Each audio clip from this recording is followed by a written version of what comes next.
in office for a month, but a flurry of executive orders which have both domestic as well as foreign policy ramifications. How do you see these 3 weeks that President Trump has been in office in the second term? Well, it is extraordinary. There are some very positive developments. The most important is the normalization of relations with Russia that we've just been discussing. There's basically an assault on the U.S. Governance institutions internally, a dismantling of the regulatory apparatus, a dismantling of the federal civil service. This is very concerning. It is one-man rule. It is not by Congress. It's not by law. It's not by a budget vote. It's by executive decree. What we see is a remarkable deterioration of American institutions. We're a democracy hanging by a thread. We have certainly some institutional trappings of democracy. We have elections. But other than that, Congress is dysfunctional. It has no say in what's happening. We have one unelected person who happens to be the richest person in the world, Elon Musk, essentially dismantling the civil service. This is something astounding to behold. I don't think that this is a good approach for a sophisticated nation to dismantle its institutional apparatus this way.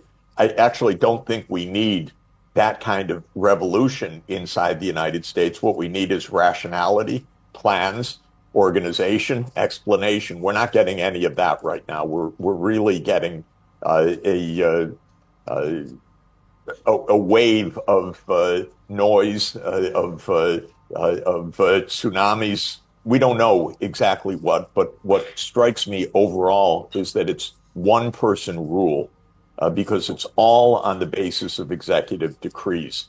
Whether And the where do courts you- hold. Yeah, Oh, sorry. Where do you see the opposition to this arising from? Is it going to be from the opposition party, the Democrats? Is it going to be through elections? But those, at least the midterms, are about a couple of years away.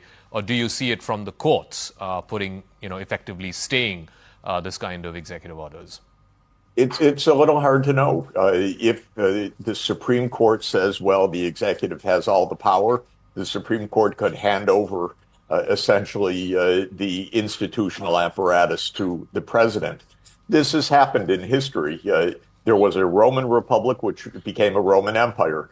I'd say the United States Republic is on very shaky grounds right now. There is no internal consensus about any of this.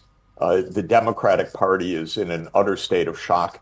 I don't know if it's essentially the same as the state of Congress in India, but it's a party that messed up so badly in the United States, governed so badly that it is very weak right now. Our system has so many deterrents to third or new parties. This is one of the weaknesses. We have a duopoly of power that doesn't really mean very much. And we have a Congress, the U.S.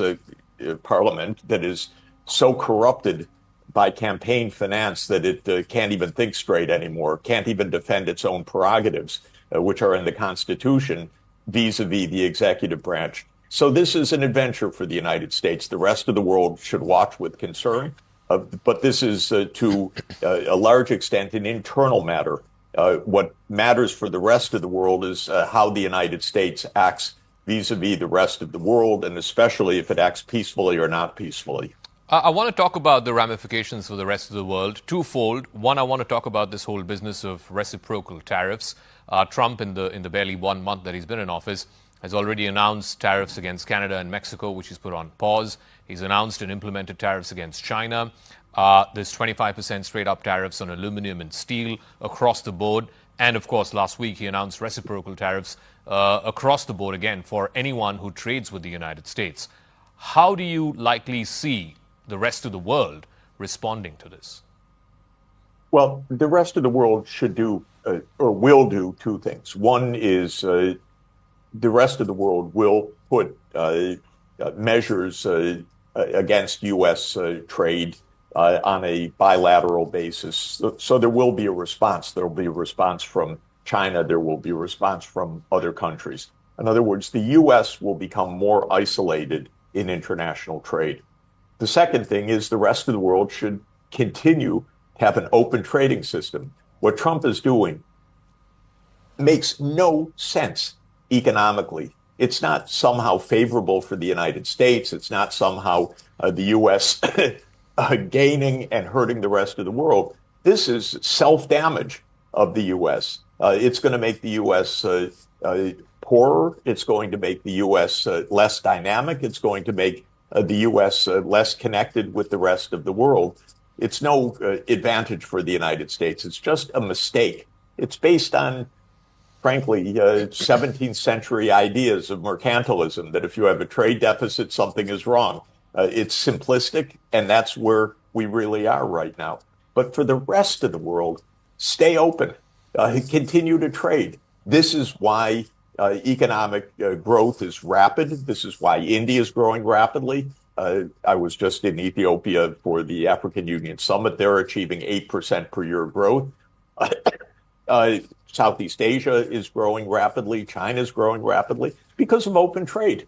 And so the United States is turning protectionist because it's confused, it's wounded, it is upset that its unipolarity has been shown to be a myth. Well, okay, those are all psychological debilities of the United States, but they're not a reason to dismantle open trade and finance for the rest of the world.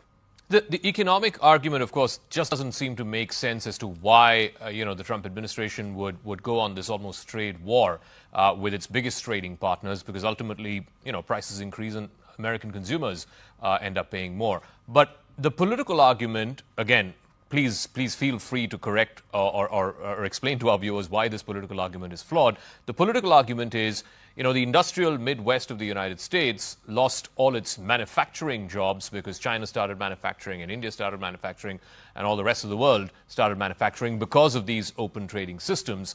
And Trump and his MAGA base, his vice president, they all believe that if manufacturing has to come back to the United States, then they have to raise the walls and they have to become mercantilist or protectionist, as you said. Is there any, truth to that argument? This is the political argument, and it is the argument that put Trump into the White House 2 times, because the swing states in American politics are the industrial Midwest: Pennsylvania, Michigan, Illinois, Wisconsin, Minnesota, Ohio, Indiana.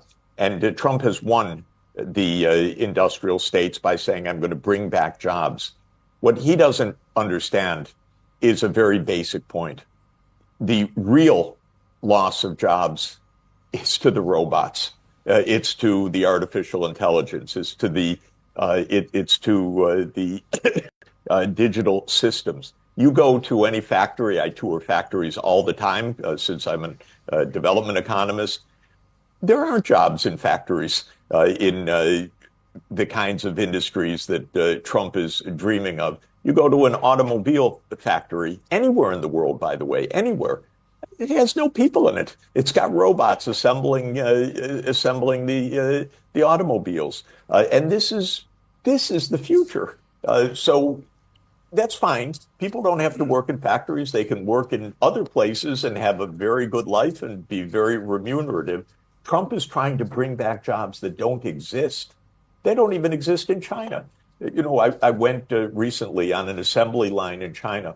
There were 80 workers on an assembly line that was about half a kilometer long, but it was all robots. And I was told in this factory, which was an astounding factory, that they had more than 1,000 workers on that line a couple of years earlier, but everything's been automated.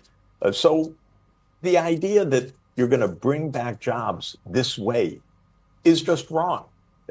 Trump doesn't understand it. He's picked people who are protectionist. The American psyche is wounded. It plays into politics. Anti-China is very resonant in the United States. It is in India also.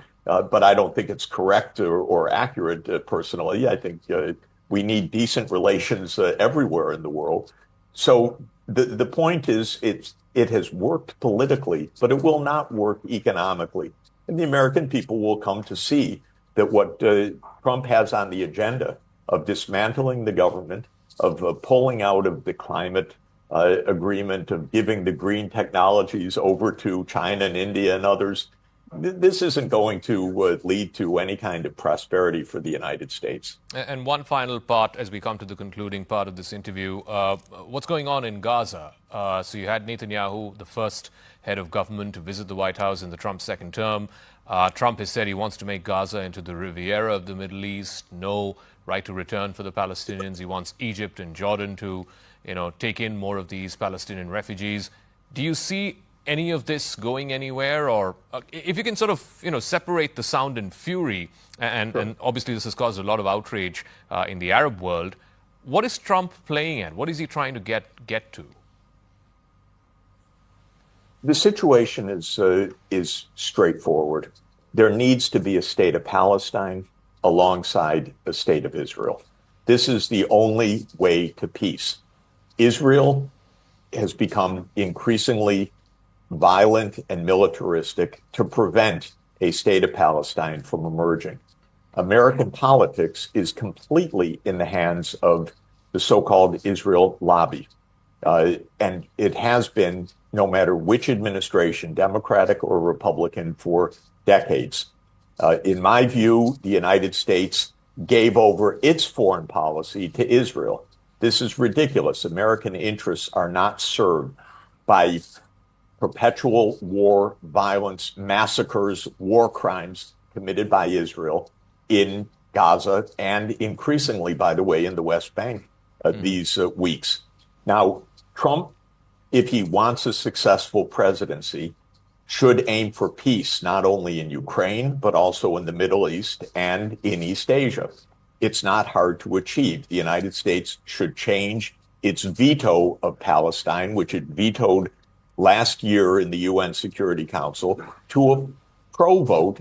And then there will be a state of Palestine, there will be a state of Israel, and there will be a normalization of relations with Israel, which will give Israel real security.